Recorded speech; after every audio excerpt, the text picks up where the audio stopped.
Assalamualaikum warahmatullahi wabarakatuh. Para penimba ilmu yang sejati, silang pendapat terkait teori Darwin mengenai asal-usul kehidupan dan proses terjadinya evolusi makhluk hidup masih berlangsung gaungnya hingga zaman globalisasi di milenium ketiga ini. Polemik tentang awal mula manusia tetap saja menyisakan perdebatan sepanjang masa. Bagaimana manusia yang begitu banyak itu bisa mencuat ke permukaan planet bumi, sebuah tempat yang sangat nyaman dengan segala fasilitas bagi kehidupan. Berbagai spekulasi muncul, baik yang masuk akal, atau bahkan sangat menggelikan. Sebagian mereka meyakini Adamlah manusia pertama. Sementara dari kubu lain mempercayai bahwa Nabi Adam hanyalah pengganti dari ras-ras manusia penghuni bumi yang datang sebelumnya, yang hidup secara liar, tak beradab, dan tanpa budaya.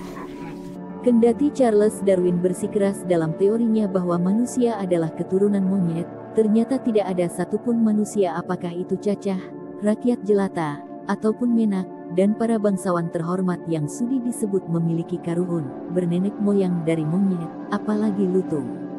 Sebaliknya jika kita perhatikan wajah, tatkala tertawa sendirian di depan kaca cermin, kok ternyata kita pun agak sedikit mirip-mirip monyet, lebih-lebih saat sedang menyeringai monyet.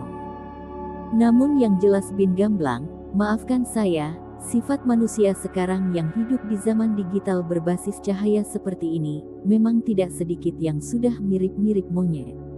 Ketika mereka tengah makan hidangan dengan aneka menu yang lezat, pipi senantiasa rempih.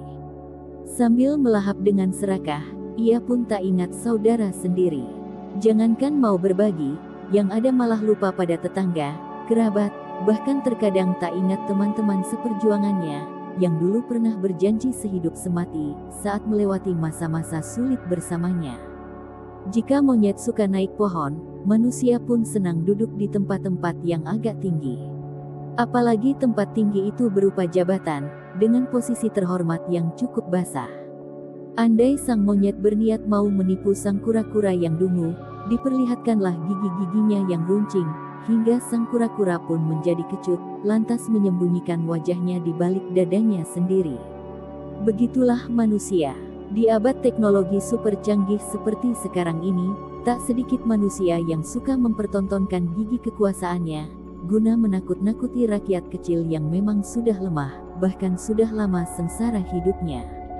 Seandainya monyet memiliki ekor yang sejak dulu tersambung di tubuhnya, maka manusia zaman sekarang malah mampu membuat ekor sendiri.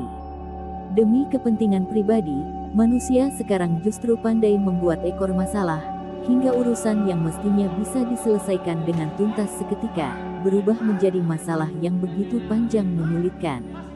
Bahkan lebih panjang daripada ekornya monyet. Berkat ia berhasil memanjangkan masalah, para pesaingnya terlilit permasalahan yang amat panjang. Dan setelah saingannya sudah tidak berdaya lagi, maka muncullah ia menjadi pahlawan semu. Perbedaan yang sangat jelas antara monyet dengan manusia adalah dalam cara mereka mengenakan busana. Pakaian monyet cukup dengan bulu-bulunya yang lebat, yang sejak dulu menempel di tubuhnya. Akan tetapi busana yang dipakai manusia dapat berganti, sesuai situasi dan kondisi yang ada.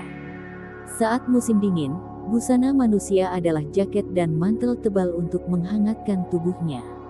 Pada musim kemarau, manusia cukup mengenakan kaos oblong tanpa lengan. Namun bahayanya, di saat musim kepepet, manusia bumi yang pintar nipu ini, kerap mengenakan busana takwa, sekedar menutupi keaslian sifat bengkoknya. Di permukaan ia memperlihatkan ketakwaan yang sangat tinggi, padahal jiwa sesungguhnya bukan main dekilnya. Kendati musang berbulu ayam, musang sih tetap saja menjadi hewan musang, ada ayam nganggur diterkamlah tanpa ampun.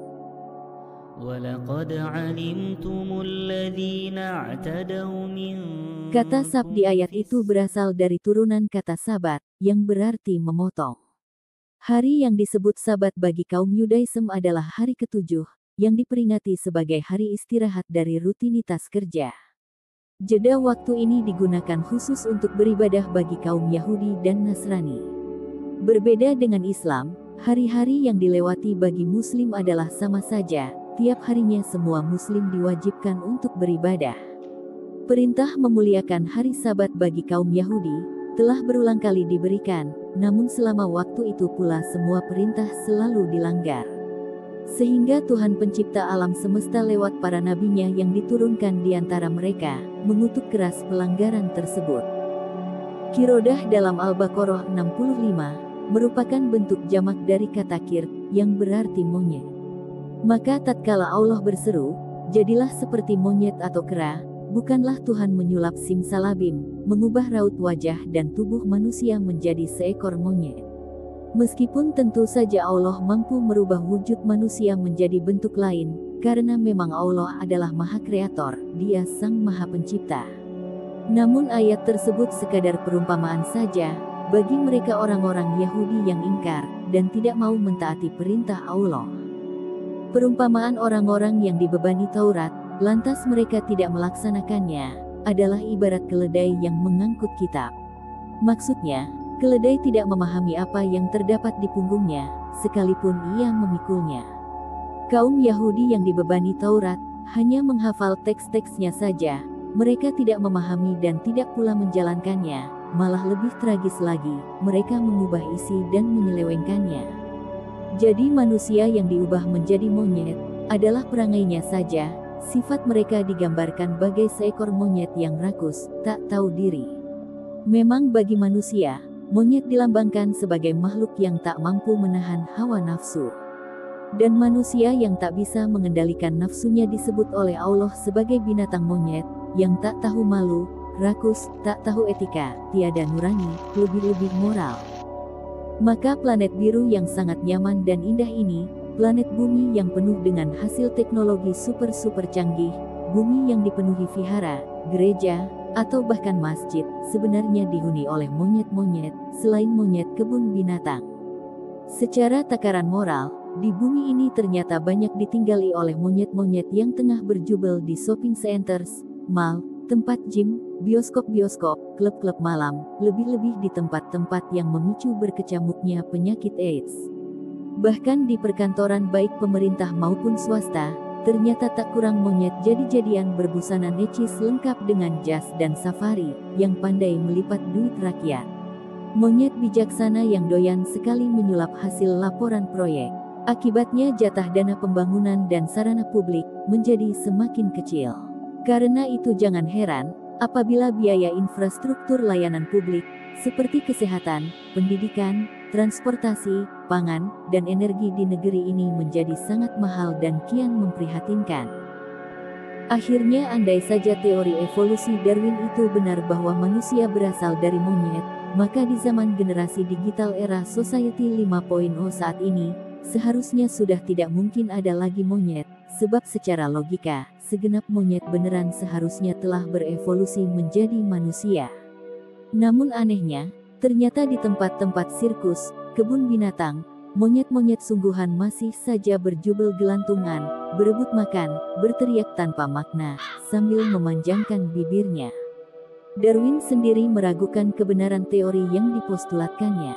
Dia tak berhasil membuktikan bahwa binatang Seymuria yang disebut sebagai jembatan antara amfibi dan reptil, ternyata ditemukan di lapisan Permium, 20 juta tahun lebih muda ketimbang lapisan Pennsylvanium, tempat ditemukannya reptil untuk pertama kalinya. Bahkan dalam The Origin of Species, ia tak mampu menemukan bukti evolusi kehidupan dalam tanah, sepanjang waktu geologis Azoikum, hingga ke Enozoikum. Yang diperoleh justru berlawanan dengan teorinya. Andai dipikir secara kejiwaan, sebenarnya yang lebih mungkin terjadi adalah evolusi utuh, yaitu evolusi yang memproses manusia yang berkarakter monyet, menjadi manusia yang berkepribadian asli, yang berakhlak sesungguhnya, dan berbudi pekerti luhur. Yaitu manusia yang mengabdi kepada Allah, berperilaku mulia, tanpa dibarengi cengengesan, dan bergelantungan semacam monyet. Kendati Adam disimpulkan sebagai manusia pertama, bukan berarti Adamlah makhluk berkebudayaan paling awal, yang menghuni bumi. Dalam Al-Quran tidak ditemukan ayat yang mengatakan, Adam awalul insan, atau Adam gairu awalul insan. Jadi apakah Adam itu manusia pertama atau bukan, hanyalah persepsi atau sebuah penafsiran saja. Al-Quran selalu menyebut bahwa manusia pertama yang diciptakan dari tanah langsung itu ditumbuhkan dari bumi yang muncul secara serentak. Kalimat yang dipakai, antabakum minal ardi, yaitu sejenis manusia yang biasa kita sebut dengan al-bashar. Tidak ada penjelasan rinci tentang al-bashar ini, siapakah dia, dan bagaimana rupanya. Namun dari data fosil awal, munculnya spesies manusia di bumi diperkirakan 3 juta tahun lalu pada zaman kuarter, yaitu periode terakhir di era Neozoikum. Dalam ayat-ayat yang berkaitan dengan penciptaan manusia, Al-Quran selalu menggunakan dua istilah yang dipakai ketika menyebut manusia, yaitu al-bashar dan al-insan. Keduanya sama-sama memiliki arti manusia. Al-bashar adalah spesies manusia yang diciptakan Allah dari tanah langsung. Bahan baku tubuh al-bashar, manusia pertama yaitu dari tanah langsung. Yang disebut turab, atau topsoil di ayat ini adalah sejenis tanah paling subur yang berasal dari lumpur hitam, atau sulalatin mintiin, yang banyak mengandung air dan zat anorganis, lantas berkembang biak. Setelah berproses melewati jangka waktu jutaan tahun, barulah mereka menurunkan al-insan. Al-insan adalah spesies manusia modern, yang diciptakan Allah lewat pertemuan sperma dan ovum, tidak lagi dari tanah langsung, melainkan tanah yang telah disempurnakan dalam bentuk saripati. Jika al-bashar tercipta dari tanah langsung, maka al-insan diciptakan bertahap, dari tanah yang telah disempurnakan diubah menjadi saripati tanah.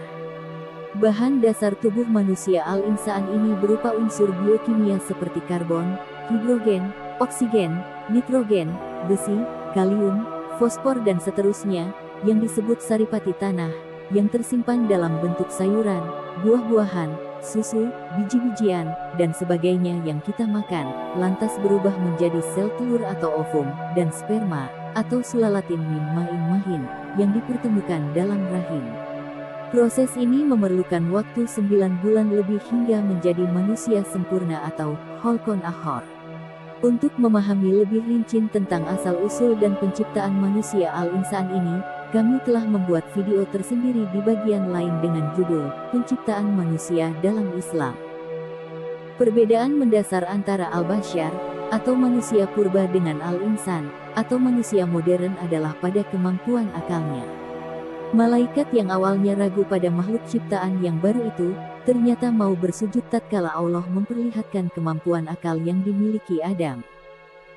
Adam adalah manusia al-insan berperadaban tinggi, berasal dari spesies al-bashar yang dilengkapi potensi intelektual, spiritual tinggi, dan mampu mengembangkan kebudayaan, sebab akan dijadikan khalifah di planet bumi, dengan segala fasilitas dan sarana hidup yang lengkap. Khalifah atau pemimpin di sini merujuk pada Adam, yang dikatakan Allah pada para malaikat untuk mengelola bumi, mengatur tata kehidupan dan membangun kesejahteraan bumi. Menggantikan makhluk sebelumnya yang tak tahu bersyukur. Kendati Adam dianggap sebagai manusia pertama penguasa bumi, ia adalah generasi yang kesekian, dari munculnya spesies manusia bumi yang sudah ada pada saat itu. Kata kum di ayat ini berbentuk jamak, bermakna kalian semua. Sebab di ayat sebelumnya, yang dimaksud dengan kata kum di situ adalah populasi manusia secara keseluruhan. Artinya Allah sebelumnya telah menciptakan bangsa manusia di bumi, dengan segala sumber kehidupannya, lantas dari sekian banyak manusia saat itu, Allah memilih salah satu di antara mereka untuk dijadikan khalifah. Dialah Adam yang ditandai dengan sujudnya para malaikat atas perintah Allah, sebagai penghormatan kepada Adam. Adamlah yang dipilih oleh Allah sebagai pemimpin, wakil Allah di bumi. Andaikan Adam disebut sebagai manusia paling awal, tentu Allah akan memulai kalimatnya dalam bentuk tunggal, walaqad khalaqnaka, dan sungguh kami ciptakan kamu, Adam. Namun pada kenyataannya, Allah mengawali kalimatnya dengan menggunakan kata berbentuk jamak, kum, atau kalian semua. Dialog antara Allah dan para malaikat, dalam rangka menjadikan Adam sebagai penguasa di planet biru ini, sering dijadikan alasan bahwa Adamlah manusia pertama yang diciptakan. Ayat ini kerap dijadikan alasan guna menjelaskan bahwa Adamlah manusia paling awal penghuni bumi. Padahal dalam ayat tersebut, kata, ini jailun fil ardi khalifah, yang berarti sesungguhnya aku akan menjadikan seorang khalifah di bumi. Dalam ayat tersebut tidak menggunakan kata "khalaq" atau "menciptakan". Tetapi Allah memakai kalimat "ja'ala" yang berarti menjadikan. Artinya Allah bukan menghadirkan sesuatu dari yang tidak ada, akan tetapi Dia memilih dari yang sudah ada untuk dijadikan pemimpin atau khalifah di bumi bagi umat manusia di zaman itu. Kata memilih di sini seperti halnya diterangkan dalam Ali Imran ayat 33. Kata istofa di ayat ini bermakna memilih dari yang sudah ada. Allah menyamakannya peristiwa ini dengan kisah para nabi-nabi lain seperti Nuh, keluarga Ibrahim, dan keluarga Imran. Mereka adalah orang-orang yang terpilih di zamannya. Manusia yang diciptakan oleh Allah dari tanah kering, atau lumpur hitam yang diberi bentuk di ayat tersebut, adalah proses penciptaan manusia secara massal sebagai al-bashar, atau Homo heidelberg. Lantas disempurnakan bentuk dan proses kejadiannya oleh Allah, hingga menjadi makhluk berpenampilan baru, yaitu al-insan, atau Homo recentis, sejenis spesies manusia yang memiliki bentuk tubuh paling baik, indah, dan jelita, yang dibekali dengan potensi akal, untuk mengelola bumi nantinya. Setelah mekanismenya sudah lengkap, barulah para malaikat sujud bersama-sama, sebagai bentuk penghormatan pada ciptaan Allah yang baru. Bukan pada al-bashar, namun kepada al-insan, yaitu Adam. Keturunan yang berasal dari Adam, lantas berkembang biak membentuk populasi yang disebut Bani Adam, sedangkan jenis spesies manusia selain dari anak cucu Adam semuanya musnah. Para nabi yang diperkenalkan dalam Al-Quran, semuanya adalah keturunan Adam, kemudian menjadi keturunan Nuh, keluarga Ibrahim dan keluarga Imran. Menurut tradisi Islam, Nabi Nuh memiliki 4 orang anak yaitu Sem, Ham, Yafat dan Kanaan. Setelah peristiwa banjir besar, anak keturunan Nuh menyebar ke seluruh penjuru bumi. Sem atau Seemites, menempati semenanjung Arabia, Persia, Turki dan Rusia. Ham atau Hamites, mendiami Afrika Utara, Iran, Madagaskar hingga timur China. Sementara Yafat menempati daerah Turki, Eropa Timur, Perancis, Italia dan Yunani. Dan terakhir Kanaan, mendiami daerah Pinisia, Lebanon, Suriah, dan daerah di sekitar Laut Tengah atau Mediterania. Hampir semua bangsa-bangsa di dunia adalah keturunan dari jalur Nuh, berdasarkan divisi ras dan warna kulit yang berdiaspora. Sehingga Nabi Nuh disebut sebagai bapaknya manusia. Dan kita yang hidup saat ini menurut pemetaan genetika manusia, kita adalah manusia generasi yang ke-300.000 dari spesies manusia pertama. Tetaplah bersama channel HDK Informations, guna memperoleh informasi yang unik. Tetap sehat dan Assalamualaikum warahmatullahi wabarakatuh.